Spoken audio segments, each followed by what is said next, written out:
ya, firman Tuhan minggu lalu terkait dengan berdoa, ya.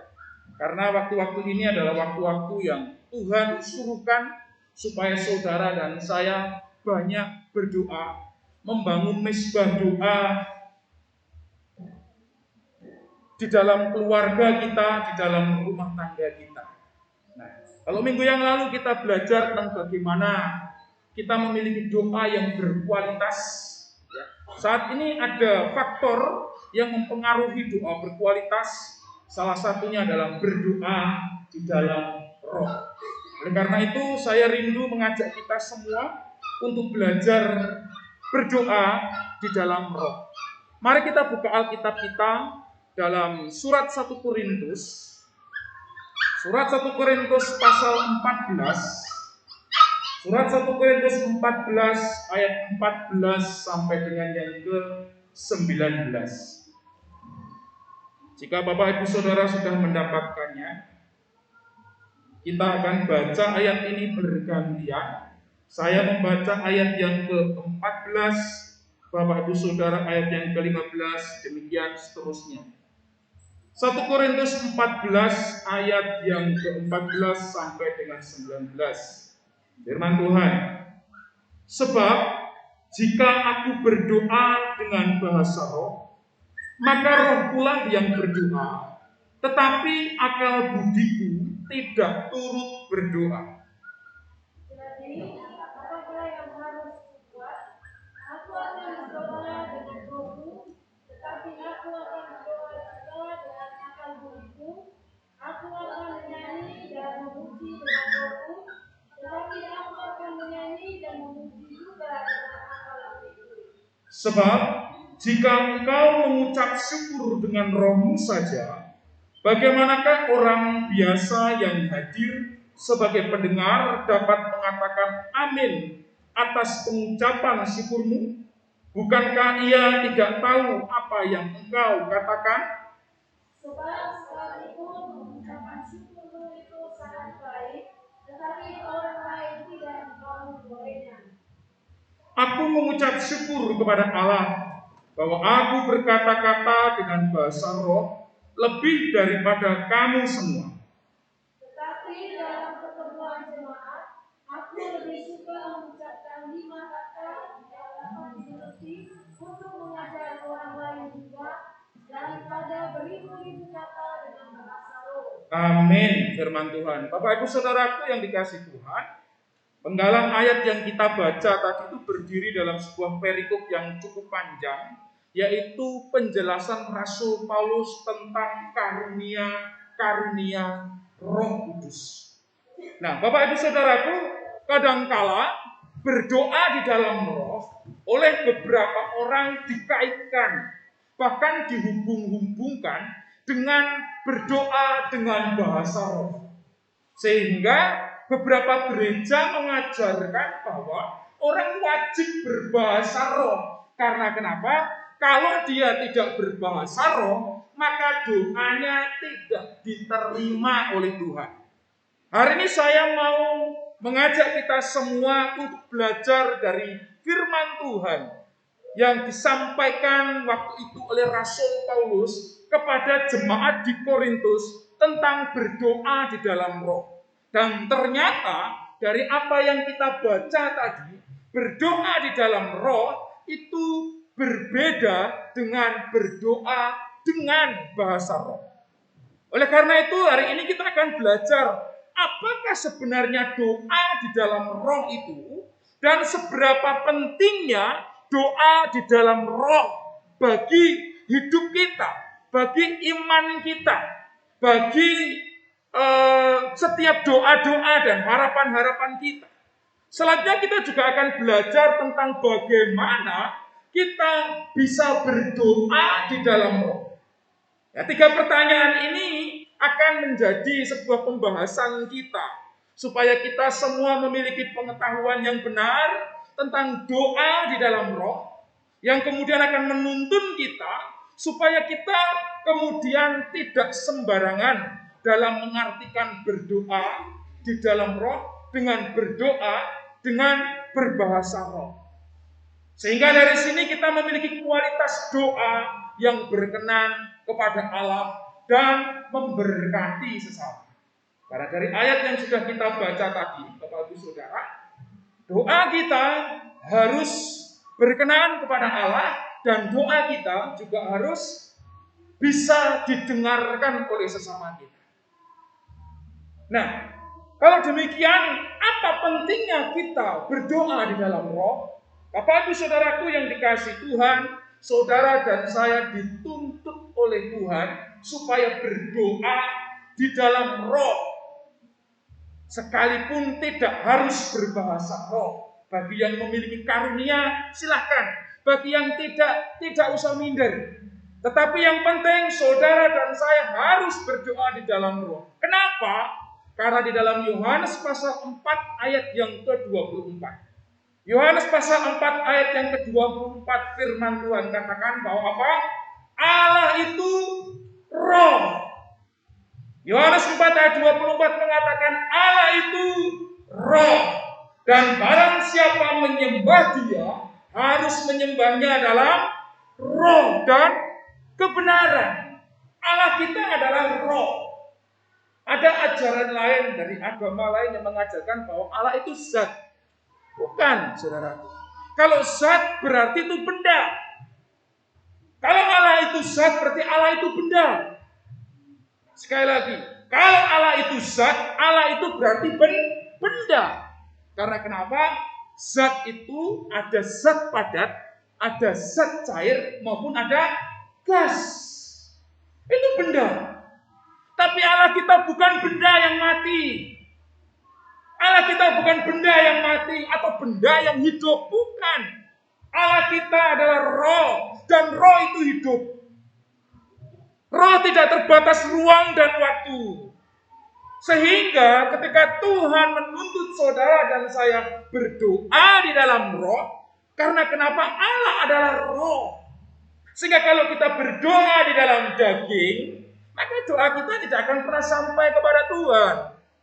Dalam Roma pasal 8 ayat yang ke-6 firman Tuhan katakan apa? Karena keinginan daging adalah maut. Tetapi keinginan roh adalah hidup dan damai sejahtera. Tuhan mengendaki kita berdoa di dalam roh dan bukan di dalam daging. Karena kenapa? Karena keinginan daging adalah maut. Tapi keinginan roh adalah hidup dan damai sejahtera. Kata hidup di sini bukan menggunakan kata bios, tapi hidup di sini menggunakan kata zoe, yaitu hidup di dalam kekekalan bersama dengan Allah dan bukan hidup yang bios dalam pengertian hidup yang sebentar lagi akan mati atau sesuatu yang kelihatan hidup, tetapi tidak benar-benar hidup. Bapak Ibu Saudaraku yang dikasihi Tuhan, Tuhan mengendaki kita berdoa di dalam roh. Karena roh itu berlawanan dengan daging. Oleh karena itu, kekristenan tidak pernah mengajarkan kepada saudara dan saya bahwa nanti kalau kita mati akan menerima bidadari. Tidak. Kekristenan tidak pernah mengajarkan kita semua bahwa nanti kalau kita sudah mati, kita akan ketemu dengan suami kita akan ketemu dengan istri kita, dan kita akan berumah tangga di surga. Tidak. Kekristenan tidak pernah mengajarkan saudara dan saya bahwa nanti ketika kita di surga, kita bisa minum sepuas-puasnya dari sungai yang terbuat dari arak. Tidak. Kita tidak memuaskan kedagingan kita di surga karena daging tidak pernah kita bawa ke surga. Lucu kalau ada kemudian orang Kristen yang percaya bahwa nanti ketika kita masuk surga, kita bisa melampiaskan kedagingannya. Sehingga dia harus terpaksa meninggalkan Yesus Kristus. Kenapa? Karena dia tidak tahu bahwa Allah itu roh. Dan roh itu tidak kawin dan mengkawinkan, Bapak Ibu Saudara. Ketika kita memahami Allah adalah roh, setiap kita semua harus berdoa di dalam roh dan kebenaran. Roh dan kebenaran itu akan menuntun kita semua supaya apa? Supaya doa kita tidak dikuasai oleh kedagingan-kedagingan. Kadang-kala kita menjadi kecewa kepada Tuhan. Karena kenapa? Doa kita tidak dijawab. Kenapa doa kita tidak dijawab? Karena doa kita diisi dengan pemuasan diri. Kebutuhan-kebutuhan untuk daging, dan daging. Galatia pasal 5 ayat 16, perintah firman Tuhan apa? Hiduplah oleh Roh, maka kamu tidak menuruti keinginan daging. Daging membawa kebinasaan, daging membawa kecemburuan, daging membawa kepada kita semua iri hati, dengki, ingin memiliki milik orang lain, itu daging. Tetapi roh itu penuh dengan damai sejahtera. Roh akan menuntun kita untuk mampu mengampuni kepada orang yang memusuhi kita. Mampu untuk memberikan berkat, memberkati orang yang saat ini mungkin mengutuki kita. Daging tidak akan pernah membawa kita kepada hidup. Daging hanya membawa kita kepada maut. Kenapa? Galatia 5 ayat 17 firman Tuhan katakan, sebab keinginan daging itu berlawanan dengan apa? Keinginan roh. Dan keinginan roh itu berlawanan dengan keinginan daging. Karena keduanya bertentangan, sehingga kamu setiap kali tidak melakukan apa yang kamu kehendaki. Itu firman Tuhan. Kenapa kadang-kadang kita merasa doa kita tidak dijawab oleh Tuhan? Kenapa kadang-kadang kita merasa apa yang kita kehendaki tidak bisa terlaksana? Jangan kita kemudian menyalahkan Tuhan. Kita harus kembali mengecek di dalam diri kita. Apakah keinginan kita sudah merupakan keinginan roh?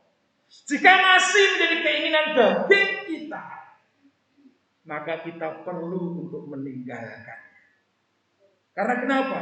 Roh dan daging tidak akan pernah bisa bertemu. Tetapi Tuhan begitu baik buat kita semua, Bapak Ibu Saudara. Tuhan mengajak saudara semua, menyuruh saudara semua, mengharuskan saudara dan saya untuk berdoa di dalam roh. Dengan apa? Dengan Tuhan memberikan kemampuan kepada saudara dan saya. Dengan dia mati di atas kayu salib. Supaya apa? Supaya kita mendapatkan penebusan di dalam Kristus Yesus. Dan ketika kita mendapatkan penebusan di dalam Kristus Yesus, saudara dan saya menjadi orang-orang yang dibenarkan oleh Allah. Dan ketika kita menjadi orang-orang yang dibenarkan oleh Allah, saudara dan saya menjadi orang yang disucikan oleh Allah. Ketika kita menjadi orang yang disucikan oleh Allah, firman Tuhan katakan, kita benar-benar suci. Dan ketika kita benar-benar suci, maka Roh Kudus, Roh Allah, itu berdiam di dalam kehidupan kita. Firman Tuhan katakan, dia menjadi meterai bagi saudara dan saya. Untuk apa? Untuk memampukan kita semua berdoa di dalam roh. Sehingga kita bisa connect. Kalau kita berdoa di dalam daging, kita tidak akan pernah connect. Oleh karena itu doa kita harus di dalam roh. Nah, Bapak Ibu Saudaraku yang diberkati Tuhan, berdoa di dalam roh dapat menuntun kita untuk menjadi orang yang berkualitas di hadapan Allah. Hidup berkualitas tentunya menjadi impian semua orang. Karena kualitas seseorang akan menuntun dia mencapai keberhasilan. Terlebih bagi kita semua, kita hendaknya memiliki doa yang berkualitas. Karena kita berdoa di dalam roh, maka kita akan memiliki kuasa yang besar dari iman yang timbul dalam hidup kita melalui firman yang bekerja oleh roh. Bapak Ibu Saudaraku, di dalam 1 Korintus pasal 14, ayat yang ke-14 sampai dengan 19 tadi, kita akan belajar tentang kebenaran dari doa di dalam roh. Yang pertama, bahwa berdoa di dalam roh itu berbeda dengan berdoa dengan bahasa roh. Perhatikan ayat 14 sampai dengan yang ke-16. Firman Tuhan, Sebab jika aku berdoa dengan bahasa roh, maka roh pula yang berdoa, tetapi akal budiku tidak turut berdoa. Jadi, apakah yang harus kau buat? Aku akan berdoa dengan rohku, tetapi aku akan berdoa juga dengan akal budiku. Aku akan menyanyi dan memuji dengan rohku, tetapi aku akan menyanyi dan memuji juga dengan akal budiku. Sebab jika engkau mengucap syukur dengan rohmu saja, bagaimanakah orang biasa yang hadir sebagai pendengar dapat mengatakan amin atas pengucapan syukurmu? Bukankah ia tidak tahu apa yang engkau katakan? Dari ayat yang ke-14, Bapak Ibu Saudara, kita bisa melihat bahwa bahasa roh itu tidak melibatkan akal budi. Itu firman Tuhan yang mengatakan, bukan saya. Yang pertama, artinya kalau kita memiliki karunia berbahasa roh, yuk kita pakai sesuai dengan firman Tuhan. Bagi kita yang mungkin belum memiliki karunia bahasa roh atau tidak memiliki karunia bahasa roh, tidak perlu minder. Karena kenapa? Ukuran daripada orang yang berdoa di dalam roh, orang yang kepenuhan roh, bukan dari kemampuan orang berbahasa roh. Karena banyak orang yang mungkin dalam tanda kutip memiliki kemampuan berbahasa roh. Di dalam gereja dia berbahasa dengan bahasa lain, sekalinya di luar gereja mungkin kebun binatang keluar semua dari mulutnya. Ini bisa saja terjadi. Kenapa? Karena dia hanya ingin terlihat seakan-akan rohani. Ayat yang ke-15 mengajarkan juga bahwa berdoa di dalam roh itu melibatkan roh dan akal budi. Berdoa dengan bahasa roh tidak salah juga, tetapi itu hanya melibatkan roh, tapi tidak melibatkan akal budi. Tetapi berdoa di dalam roh itu melibatkan roh kita dan melibatkan akal budi kita. Sehingga di dalam ayat yang ke-16 tadi, berdoa di dalam roh itu membangun roh kita, juga membangun sesama kita, karena itu melibatkan akal budi. Oleh karena itu, kita harus mengerti betul poin ini, Bapak Ibu Saudara, supaya kita tidak menjadi latah dengan berbagai macam ajaran yang tiba-tiba mengajak kita menggunakan bahasa lain, bahasa yang tidak kita mengerti, mengajak kita berdoa kepada sandal lawas, mengajak kita berdoa kepada sandal yang baru, atau pakai apa lagi, Bapak Ibu Saudara, dengan kita mungkin bergetar-getar dan lain sebagainya. Tapi kalau itu memang benar-benar dari roh, pasti Tuhan akan menunjukkan. Paling tidak ada yang menerjemahkan atau ada yang mengartikan. Tapi kalau tidak, mari kita bersama-sama ngerem. Supaya apa? Supaya kita bisa membangun sesama kita, membangun sekeliling kita, sehingga orang pun diberkati dengan sikap kita. Karena Roh Kudus itu adalah roh yang tertib. Dia bukan arogan dan urakan. Roh Kudus selalu akan menuntun setiap perkataan kita. Roh Kudus akan menuntun setiap perbuatan-perbuatan kita. Roh Kudus akan tunduk kepada Roh Kudus. Kenapa saya katakan Roh Kudus tunduk kepada Roh Kudus?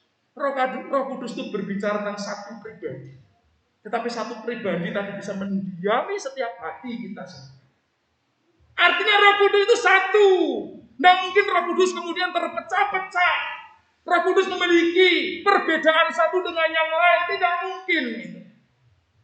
Oleh karena itu, ketika kita berdoa di dalam roh, kita harus memahami bahwa roh tadi akan tunduk kepada roh yang lain, yaitu Roh Kudus akan tunduk kepada Roh Kudus. Dan bukti daripada ketundukan itu bisa diukur dari kebenaran firman Allah.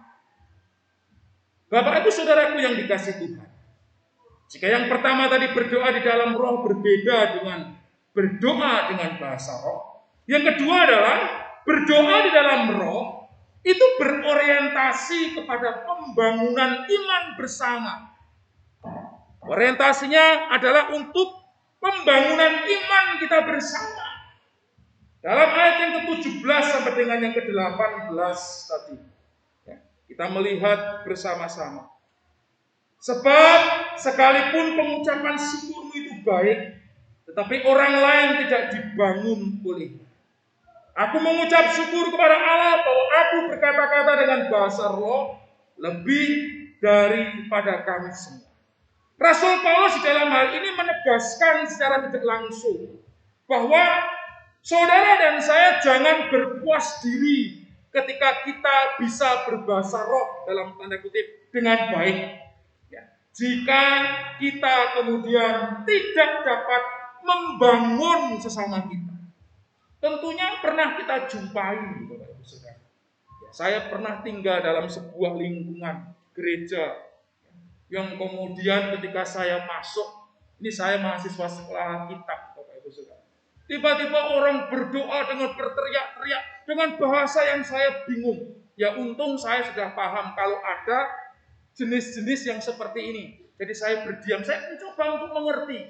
Tapi makin saya mencoba untuk mengerti, semakin saya terganggu, Bapak Ibu Saudara. Ini kita mau doa bagaimana nih sebelahku teriak-teriak tidak jelas. Wah, teriak-teriak, Bapak Ibu Saudara. Kemudian ada seorang hamba Tuhan menerangkan, kebetulan waktu itu saya cuma sebagai jemaat. Wah, orang itu nanti kalau dia kepenuhan roh, dia akan berbahasa dengan bahasa-bahasa lain. Pertama teriak-teriak, lama-lama dia akan melantunkan menjadi sebuah kata-kata yang indah. Ya, sekalipun kita tidak mengerti, loh, indah kok tidak mengerti. Ya kan? Namanya indah itu bisa didefinisikan. Bisa didefinisikan. Saya melihat Bu Rahel itu cantik. Ya, makanya ya, cantik. Ya waktu saya pacaran sampai sekarang pun saya ini cantik. Kenapa? Indah definisi saya. Ketika orang bertanya, oh indah, ini cantik dan lain sebagainya, ada definisinya. Ada juga ukurannya cantiknya bagaimana. Oh itu enggak cantik. Ya enggak cantik menurut matamu. Mataku lain lagi. Kan begitu. Betul enggak? Mata kita sendiri-sendiri, Bapak Ibu Saudara. Nah, di dalam hal ini, ketika kita berbicara sesuatu yang indah, ada deskripsinya. Indah itu bagaimana? Lah orang ini saya tanya, lo indahnya bagaimana? Ya enggak tahu. Pokoknya bahasanya indah saja. Lo enggak ngerti maksudnya kok indah. Indahnya di mana? Itu seperti yang saya sampaikan beberapa waktu yang lalu, ya. Apa? Naik, tekan, datar, tekan, naik, itu saudara. Baca pun harus dibuat ini, padahal nggak ngerti apa maksudnya. Harus didatarkan, ditekan lagi, dinaikkan lagi. Kita nggak ngerti maksudnya.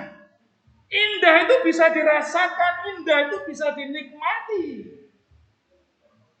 Nah, di sini berbahasa roh bukan berbicara tentang bagaimana kita ewel-ewel tadi. Tidak. Tapi bisa dirasakan oleh sekitar kita. Makanya Rasul Paulus tadi ngomong lebih baik 5 kata saja, tapi bisa didengarkan, bisa dinikmati oleh orang lain daripada beribu-ribu kata tapi tidak bisa dinikmati. Sama. Bapak Ibu Saudaraku, dalam poin ini kita juga diingatkan dalam ayat yang ke-18 tadi, bahwa firman Tuhan katakan, aku mengucap syukur kepada Allah bahwa aku berkata-kata dengan bahasa roh lebih daripada kamu semua. Rasul Paulus tidak membanggakan dirinya. Rasul Paulus tidak menyombongkan dirinya bahwa dia pandai berbahasa roh, tidak. Tetapi Rasul Paulus memberikan teguran kepada umat Tuhan yang ada di Korintus. Supaya apa? Supaya ketika mereka diberikan karunia berbahasa roh, itu jangan lebay, jangan suka pamer. Apa lebay? Berlebihan. Kadang-kadang orang yang memiliki karunia berbahasa roh ini dalam tanda kutip tidak semuanya. Itu menganggap yang lainnya seakan-akan, wah kamu itu kacangan. Kalau Adrian itu ngomong itu, kalau pelajaran di sekolah, kalau mudah dibilang, kacang. Kacang. Kadang-kadang orang menganggap begitu, kau itu kacang, imanmu itu kacang. Aku ini sudah bisa berkata-kata dengan bahasa lain. Rasul Paulus mengatakan bahwa dia bisa berkata-kata jauh lebih baik. Tetapi dia lebih senang ngerem apa yang dia bisa. Supaya apa? Supaya bisa memberkati sesama. Ini peringatan bagi orang yang memiliki karunia berbahasa roh. Supaya jangan lebay, jangan suka pamer. Dan di dalam ayat yang ke-19 firman Tuhan katakan, tetapi dalam pertemuan jemaat aku lebih suka mengucapkan 5 kata yang dapat dimengerti untuk mengajar orang lain juga daripada beribu-ribu kata dengan bahasa roh. Artinya apa? Berdoalah dengan bahasa yang dapat dimengerti. Amin. Berdoa di dalam roh tidak semestinya harus berdoa menggunakan bahasa roh. Tuhan kita adalah Tuhan yang maha tahu. Kalau Tuhan tidak maha tahu, berarti dia bukan Tuhan. Tuhan sangat tahu. Bahkan ketika kita tidak mengucapkan kata-kata pun Tuhan tahu. Dia mengerti bahasa, betul? Tetesan air mata. Bahasa tetesan air mata kita nggak ngomong, saudaraku, tapi kita nangis menyesali perbuatan kita. Tuhan tahu. Jadi nggak perlu kita lebay. Kita mau belajar untuk berdoa dengan bahasa yang dimengerti, kalau itu harus kita ucapkan kepada Tuhan. Karena Tuhan itu maha tahu. Saudara berdiam, saudara tiba-tiba menangis pun Tuhan ngerti apa isi hati kita. Karena doa ini berbicara tentang bagaimana kita berkomunikasi secara pribadi dengan Tuhan. Oleh karena itu, Bapak Ibu Saudara, dari sini kita mau belajar berdoa di dalam roh dengan sungguh-sungguh. Di mana berdoa di dalam roh yang benar, yang pertama itu saudara dan saya harus dituntun oleh roh Allah. Artinya apa? Kita harus menerima Tuhan Yesus Kristus sebagai Tuhan dan Juru Selamat kita pribadi. Maka doa kita akan didengar oleh Tuhan. Doa kita akan diterima oleh Tuhan. Karena kenapa? Doa kita di dalam roh. Dan karena Allah adalah roh, roh ketemu roh, connect. Doa kita dituntun roh. Karena kita ada Roh Kudus di dalam hidup kita. Yang kedua, doa di dalam roh itu terukur oleh firman Tuhan. Tidak boleh melebihi firman Tuhan yang ada. Semua harus disesuaikan dengan firman Tuhan. Sebagai rambu-rambu. Jangan pernah menambahi ayat firman Tuhan hanya karena kita merasa-rasa bahwa kita mendapatkan penglihatan dari roh. Tidak sedikit orang Kristen yang lebay. Sedikit-sedikit mendapatkan visi, sedikit-sedikit mendapatkan penglihatan, sedikit-sedikit melihat, bermimpi dan lain sebagainya. Ya kalau mimpinya cocok dengan firman Tuhan, visinya cocok dengan firman Tuhan, yora popo, tidak apa-apa. Tapi kalau visinya, kalau mimpinya kemudian bertolak belakang dengan firman Tuhan, nah itu perlu diwaspadai. Jangan-jangan dia bermimpi karena terlalu banyak tidur, bukan karena mendapatkan visi dari Tuhan. Saya nggak perlu sebut orang, ada hamba Tuhan bermimpi. Tiba-tiba di dalam mimpi, konon dia katanya dinikahkan di dalam roh dengan hamba Tuhan yang lain. Bapak Ibu Saudara, hamba Tuhan laki-laki menikah dengan hamba Tuhan perempuan yang berbeda, yang itu bukan istrinya. Bapak Ibu Saudara, ini bahaya. Masa iya roh kawin mengkawinkan? Itu pertama. Yang kedua, apakah kamu nggak berzina? Sekalipun itu bukan berzinahan secara langsung di dalam daging, tapi di dalam roh, saudara. Bayangkan saja kalau saya itu mungkin cerita sama Bu Rahel. Bu Rahel, tadi malam saya mimpi loh, saya kawin sama dia. Betapa marahnya Bu Rahel, saudara. Ini seandainya. Ini ngomong kenyataan saja, apalagi ini berbicara dihubung-hubungkan dengan roh. Ini fakta, Bapak Ibu Saudara. Ada yang sampai seperti itu. Oleh karena itu, setiap doa di dalam roh itu diukur oleh firman Tuhan. Amin. Sehingga saudara nanti kalau melihat YouTube, melihat hamba Tuhan yang kemudian berkhotbah begini dan begitu, yang keluar konteks firman Allah, kita harus paham, oh ini bukan sesuai dengan roh. Amin. Karena tidak ada hubungan roh dengan daging, tidak ada sama sekali. Nah, apa yang kita bahas tadi, berdoa di dalam roh itu dituntut oleh roh, terukur oleh firman Tuhan.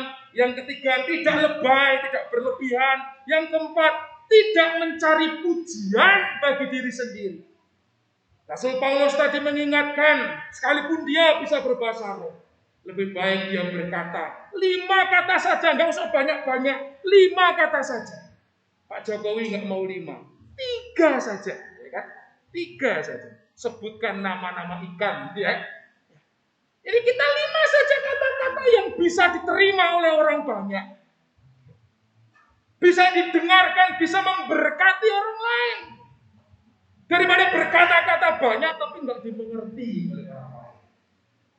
Dan berdoa dalam roh yang terakhir harus membangun roh kita dan membangun jemaat. Lantas apa isi daripada doa dalam roh?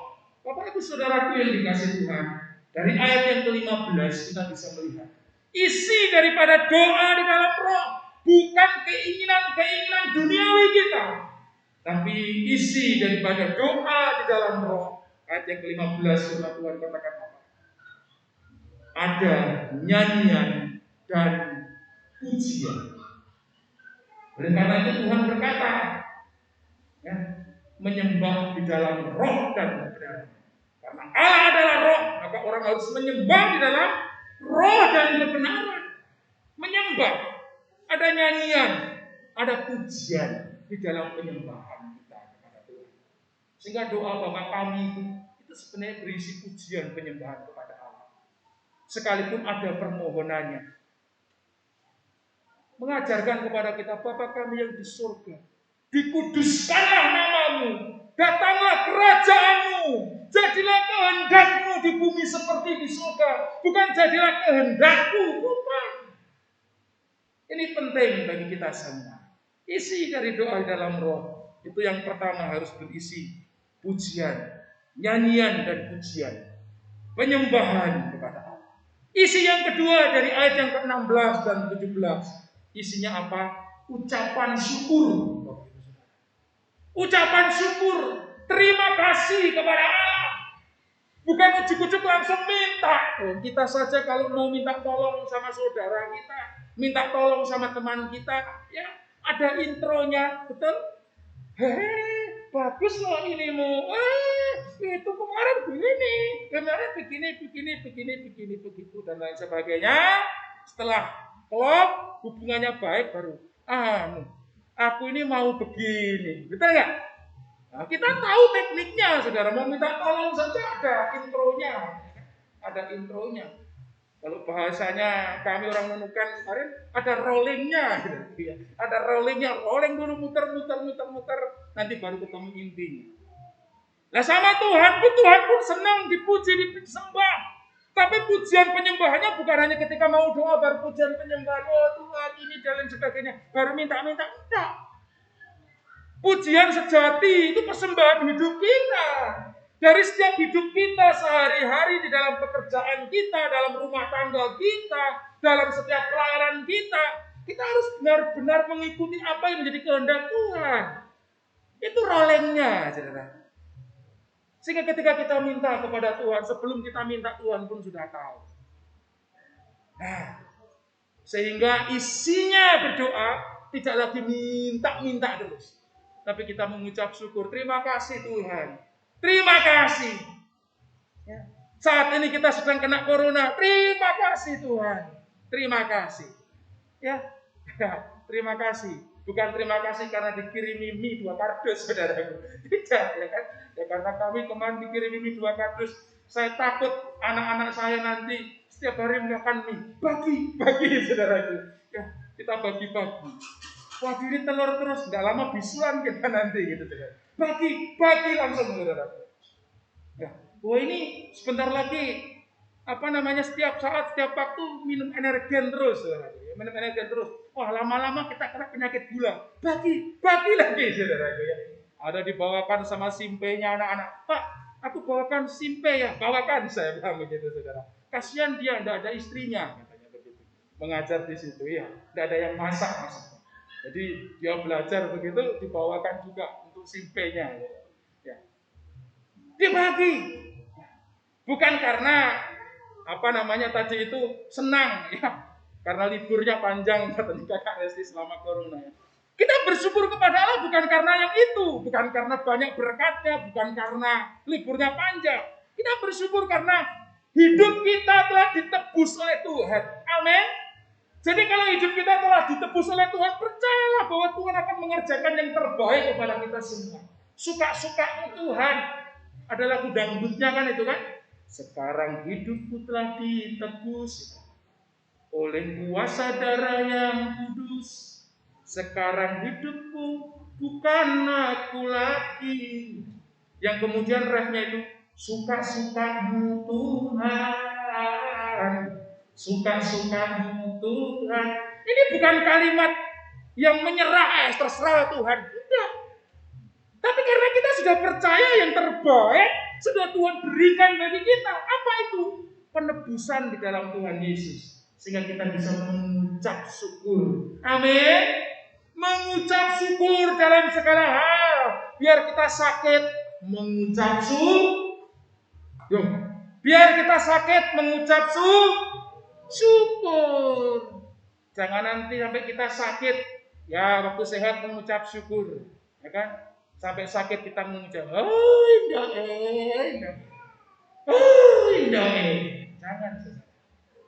jangan. Kita mau belajar mengucap syukur dalam segala. Amin. Puji nama Tuhan. Yang terakhir, bahwa isi dari doa di dalam roh itu adalah perkataan yang memberkati. Perkataan yang memberkati diri kita, memberkati sesama kita. Makanya jangan sampai kita berdoa, isi doa kita ini rasa jengkel dengan orang lain. Kita sedang sakit hati sama orang, lantas kita doain, Tuhan, kami datang kepadamu. Aku tadi baru mengalami itu. Dia matanya pelilik-pelilik sama saya. Dia melotot-melotot sama saya. Tolong Tuhan, besok colok matanya dia. Jangan, saudara. Doa kita tidak boleh berisi seperti itu, tidak boleh berisi kejengkelan. Doa kita harus berisi tentang berkat. Amin. Bukan berisi tentang kutuk. Makanya kalau di sosial media ada orang yang berdoa mendoakan orang lain dengan kutuk. Semoga nanti dia seret rezekinya. Semoga nanti dia kena sakit penyakit yang belum ada obatnya. Saudara dan saya tidak boleh berdoa seperti itu. Sekalipun itu kepada orang yang menyakiti hati kita. Karena berdoa di dalam roh mengajarkan kita untuk memberkati sesama kita. Sekalipun dia adalah musuh kita.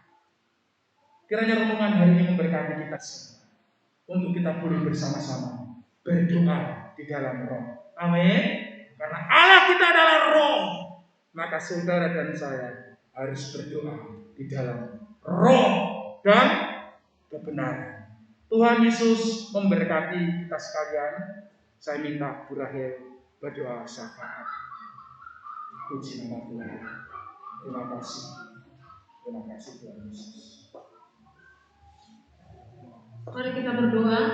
Segala kemuliaan dan hormat kami kembalikan kepada Tuhan yang memiliki hidup kami, yang menjadikan langit dan bumi serta isinya yang ada.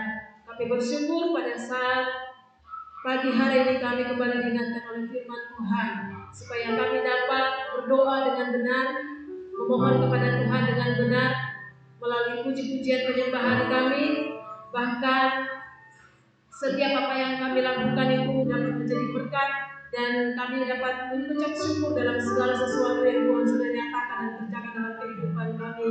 Terima kasih Bapak yang baik, terima kasih meteraikan firman-Mu sehingga apapun yang menjadi jawaban doa dari doa-doa kami semua, kami tidak bersungut-sungut, tetapi pujian, ucapan syukur itu akan keluar dari mulut kami. Terima kasih Bapa dalam surga, terima kasih. Segala kemuliaan, hormat, syukur kami kembalikan kepadamu Tuhan. Meteraikan firman-Mu dan biar menjadi berkat bagi kami semua. Saat ini Tuhan, kami juga berdoa bagi Bapak Gembala yang sudah menyampaikan firman-Mu. Biarlah Tuhan memberkati, berikan kesehatan, kekuatan, tambahkan hikmat dan kuasa-Mu dalam pelayanan kami di tempat ini, sehingga apapun yang sudah menjadi tugas dan tanggung jawab kami terlebih pelayanan kami di tempat ini, nama Tuhan yang dimuliakan. Bapak yang baik, pada saat ini juga kami tidak lupa berdoa bagi seluruh sidang jemaat Tuhan tanpa terkecuali, dimanapun mereka berada, baik yang ada di tempat ini, Tuhan yang bersama-sama dengan kami saat ini beribadah. Tuhan memberkati semua sidang jemaat Tuhan. Berikan mereka kekuatan, berikan mereka sukacita. Apa yang menjadi doa dan harapan mereka, Tuhan kiranya menjawab sesuai waktunya Tuhan. Apa yang menjadi pergumulan mereka, Tuhan tolong mereka semua. Terima kasih buat semua cinta dan kasih-Mu bagi kami semua dan khususnya bagi sidang jemaat. Tuhan tolong semua sidang jemaat, pribadi lepas pribadi, rumah tangga lepas rumah tangga. Kiranya Tuhan memberkati semua. Terima kasih Tuhan, baik dalam rumah tangga mereka, dalam pekerjaan mereka, dalam cita-cita mereka, dalam studi mereka, dalam kuliah mereka, apapun yang mereka kerjakan dan lakukan, Tuhan kiranya buat berhasil dan beruntung dimanapun mereka berada. Terima kasih Tuhan Yesus, terima kasih. Tuhan juga memberkati.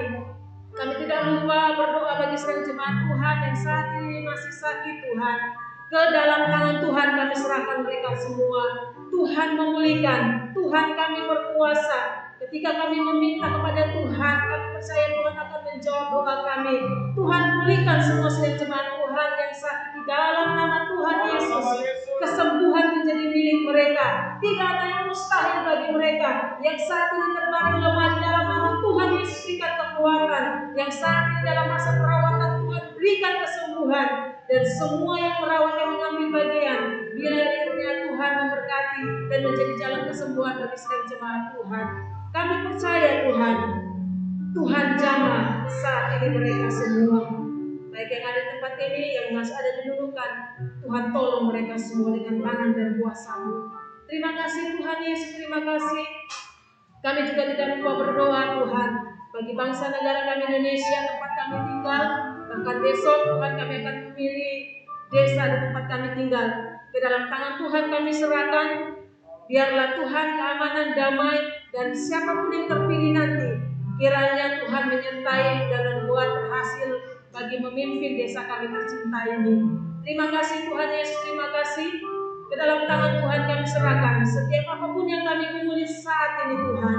Kami percaya kami tidak sendiri. Ada Tuhan bersama dengan kami, memberikan kami kekuatan dan kami akan tampil sebagai pemenang. Terima kasih Tuhan. Setiap anak Tuhan yang mengambil bagian pada saat ini, Tuhan memberkati dalam kuliah mereka, dalam pekerjaan mereka, dalam kerinduan mereka, dalam sekolah mereka.